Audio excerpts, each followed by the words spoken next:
nasabi nyo nga, marami na tayong bakuna pero meron pa rin mga ayaw magpabakuna. Isusulong po ba ninyo ang mandatory vaccination at ibabawal nyo rin ba na lumabas ng bahay, pumasok ng trabaho at makasakay ng public transportation ang mga non-vaccinated? Well, hindi mo pwedeng puwersahin ng tao na magpabakuna. Karapatan ng tao yan. Isipin ninyo, kung nasa ospital ka, may sakit ka, sasabihin ng doktor, dito ka muna, mga 3 araw ka pa. Ayaw mo na.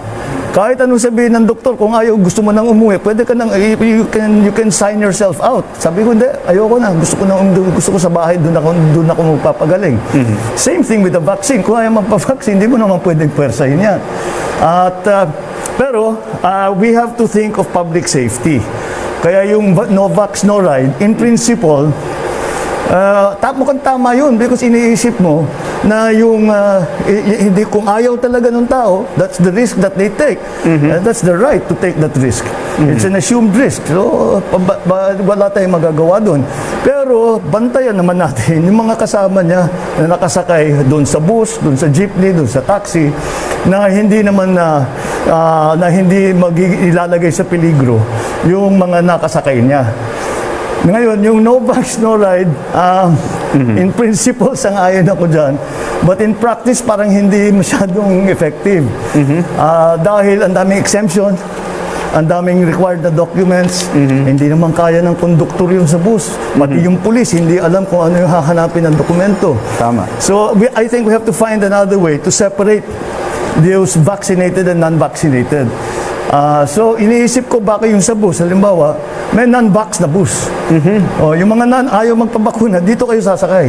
Sa tren, ganun din. May bukod may, na bagon. may isang Coach. car.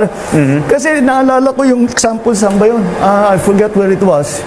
Na yung mga babae nagre-reklamo, pag nasa tren sila, na hinihipu-hipuan sila ng mga lalaki. Dito ho yun, sa Pilipinas. Hindi, pero may LRT. iba yung ginawa nila, pinaghiwalay nila. Pambabae lang ito, panlalaki lang yan. So, wala na yung problema. So, same idea. Pag ayaw mo talaga pag-vaccinate, dito kayo sumakay. Kung yung mga vaccinated, dito kayo. Para mas madali. Pero mahirap yung naging problema actually is yung exemptions. Dahil how do you prove that you're an essential worker? How do you prove all of these things? That you're part of you're one of the categories na exempted. Medyo masalimuot ang implementasyon. Mahirap talaga ang implementation on the ground. Hindi naging maayos ang pag-implement. Okay. Thank you, Senator Dennis.